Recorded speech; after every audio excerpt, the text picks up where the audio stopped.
Söz verdiğim gibi yarın 7'si. Abi bunları kesin anlatmam gerekiyor. Bunları hemen anlatayım. Yarın önemli bir gün ve her şey belli. Tane tane anlatacağım. Her şey belli olduğu için seviyeler nelerdir? Açgözlülük ne gösteriyor bize? Bunlar hepsini göstereceğim. Burada açgözlülük var. Şu anki durum aslında çok belli. Belli olduğu için her şeyi tane tane göstermek istiyorum. Dostlarım videoyu beğenmeyi unutmayın. Algoritma için gerçekten önemli. Şu alan yatırımcılar hani ne alalım ne satalım hani bunları herkes bilsin diyerekten herkes önüne çıksın. Videoyu kesinlikle beğenmeyi unutmayın. Bak şu anda indeks abi bu bile takos. Gerçekten de her zaman grafikler aynıdır ve her zaman aynı orantıda ve aynı şekilde ilerlemeye devam eder. Bak şunu söyleyeyim. Önce bir kendimizi belli edelim abi. Şimdi neyden bahsettik? Daha önce 32 bandı dedik ve direktmen oradan çok önemli bir band. İnanılmaz önemli bir band. Ama şu an seyrini abi devamlı şekilde ilerletecek şip. Bunlara zaten tek tek bakacağım ama şu anki CMC'nin korku indeksi abi benim bakış açımdan gerçekten sıkıntı. Niye sıkıntı diyorum? Çünkü daha bak kim olursa olsun grafiğe sürekli böyle bakarsa, haberleri sürekli incelerse abi artık böyle gerçekten nokta atışı yapar ve ben de grafiklere ne zaman böyle baksam abi bu olacak senaryosu her zaman kafada geliyor, her zaman uyanıyor.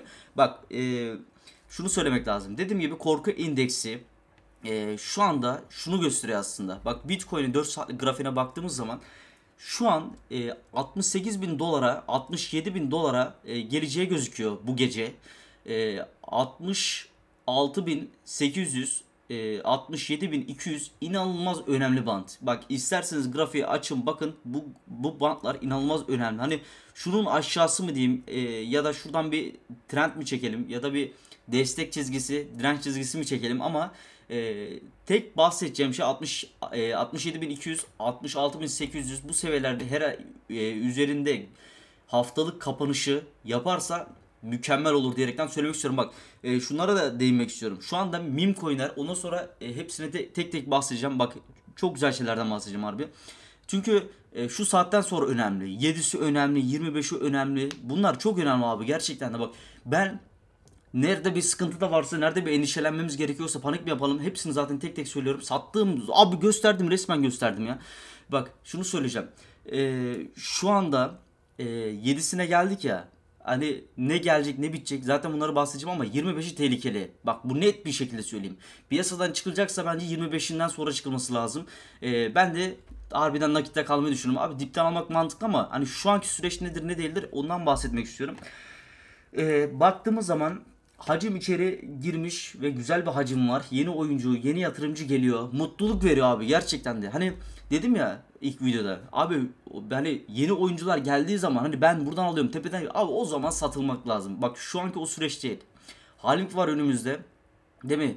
Halving var ve halving'in olması ve halving'in öncesi değil mi Nisan ayı. Bu Nisan ayında da güzel bir yükselmeler gelecek ama bak şu önemli. Mart'ın son haftası gerçekten böyle Mart böyle bitiyor ya hani o zaman bir düşen senaryo harbiden karşı karşıya gelebiliriz.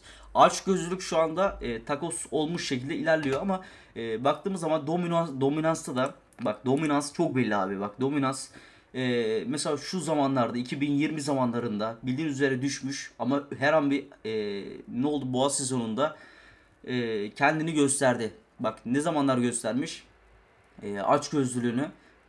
O hani düşen bir senaryo vardı ya. Bak o zamanlar gösterdiğini buradan zaten görebilirsiniz. Şu anda da bu Bitcoin'in bildiğimiz üzere piyasa değeri de hacmi de zaten buna eş değer. Hani şu anda altlara para girmesi için de hani bu senaryonun yavaş yavaş altlara kayması gerektiğini düşünüyorum. Bak açgözlülükte olduğu gibi bunun da yukarılara atması gerekiyor ama şu anda yavaş yavaş şuralara geleceğini düşünüyorum. Bak şu ikili. Gerçekten ilerisini kimse göremez. Hani daha önceki şeylere baktığım zaman bunları görüyorum ama ilerisini kimse göremez. Bunu net bir şekilde kimse söyleyemez. Biraz tedirginlik, birazcık böyle panikli konuşmalar olabilir. Abi net bir şekilde konuşmak için bunların olması gerekiyor. Bak şuna da bakmak istiyorum. Piyasanın hakimiyetinde ne durumlardayız? İlk 11'deyiz şu anda. İlk 11'deyiz ve mükemmel bir şey. 10. sıralamaya gelmişiz. Bak diğer coinler şu anda düşüşte ve para girmiyor. Para giriyor. Meme coinlerin hepsine para girdiği için bir hype var. Bir hype sezonu var. Şunu söylemek istiyorum. Sıralama ne kadar arttıkça popülerlik o kadar artıyor. Önünde de bir Shibarium'un ben Nisan ayında geleceğini zaten videoda söyledim. Gelmezse şayet %70 ihtimal bu. Kesin bir ihtimal değil bu. Ama bu popülerliği korudukça fiyatının daha büyük ölçüde artacağını söyleyebilirim. Fiyatı inanılmaz şekilde artacağını söyleyebilirim. Bak o senaryodan sonra bunu sahipleri düşünmüyor mu zannediyorsunuz? Bu sahipleri de tabii ki de düşünüyor. Sahiplerinin de çok büyük paraya ihtiyacı var. Onlar da büyük parayı çünkü gördüler 2020'nin Eylül ayında, Kasım ayında gördüler. Abi adamlar sattı.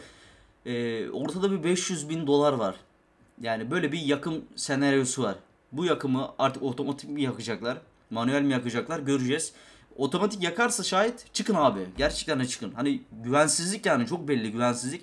Manuel olması taraftarıyım. Nihai hedefimiz bu. İnşallah öyle olur. Olmasa da zaten sıkıntı gerçekten de. Ama manuel olursa manuel olacağı gözüküyor ya. Manuel olacağı gözüküyor. Çünkü otomatik olursa kendileri de satarlar. Cepten girmezler. Bildiğin içeriden girerler. İçeriden iyi olmaz. Demek istediğim bu. Yeşilin de şu anda fazla bir şekilde arttığını görebilirsiniz. %200'lük bir artış binli seviyelerinden küçük bir seviyeler değil gerçekten de. Geçen de olduğu gibi ne olmuştu? 500 seviyelerinden direktmen bir ay içinde, 1,5 ay içinde 15 katı oldu. Çoğu insan da bunu soruyor. Tekrardan olur mu, olmaz mı? Şu öngörüyü söylemek istiyorum. Şu anda meme coinlerin hepsi yükseliyor. Shib'in de daha farklı bir atak yapmasının sebebi rekabeti seviyor. Rakip elemeye çalışıyor gerçekten de.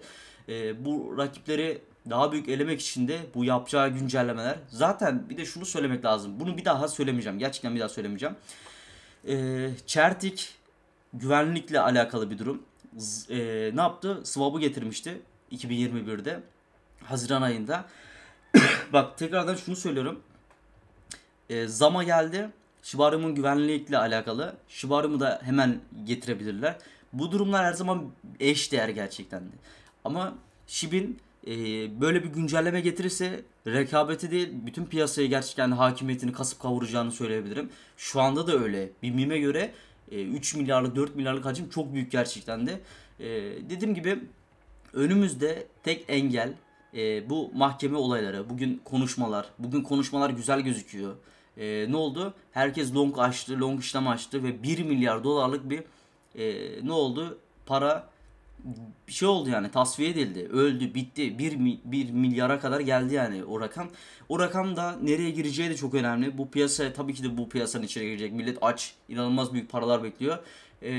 Likit havuzu nerede dolacak? Neler yapmalıyız? Harbiden bu açgözlülük şu anda çok büyük bir şekilde şu anda korku yani korku yok gözüküyor. Anladın mı? Bu korku nerede olacak? Ne bitecek? Bunların hepsine de tek göstereceğim. En önemli konulardan bahsediyorum. En önemli konular. Bak bu gece nereden bahsettik mesela? 67.200 66.800 bu seviyeler inanılmaz önemli. Bak 66.800'e hemen nerede anlattık zaten 500'lerde mi anlattık? 800'e geldiği zaman hele ki bu gece kapanışında bizim için inanılmaz bir boyutu var. Yani mutluluğa doğru götüren bir şeyi var yani anladın mı? Buradayız. Emin olun şu an buradayız. Yani daha önümüzdeki kat edecek bayağı bir yol var. Yani yol güzel gözüküyor ama bu yolda endişelenirsek böyle gitmesi gerekiyor anladın mı? Böyle giderse herkes kazanır ve o adamların da para kazanma ihtiyacı var ve büyük düşmesinin sebebi de bu. Bu abi başka bir yolu yok. Adamlar büyük yükseltti, büyük düşürmede büyük korkuyu da vermesi lazım. Büyük umutlar büyük umutsuzluklara yaratıyor.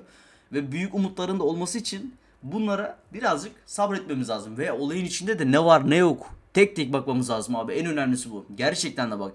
Sabahtan beridir haberlere bakıyorum. Tabii ki önemli şeylerimiz de var vesaire ama bu haberlere de biz elimizde telefonla da bakıyorum. Geliyorum oturuyorum buraya tek bakıyorum. Bakmak zorundayız. Hele ki bu Mart, Nisan, Mayıs. Bunları konuşmamız lazım biz. Çünkü önümüzdeki sürecin daha güzel olduğunu biliyoruz dostlarım. Bugün anlatacaklarım bu kadardı. İnanın çok önemli bir gelişme olursa bugün de bir tane daha video atarım. Çok önemli bir gelişme olursa bugün bir tane daha video atacağım. Demek istediğim bunlar. Bir sonraki videoda görüşmek üzere. Hoşça kalın.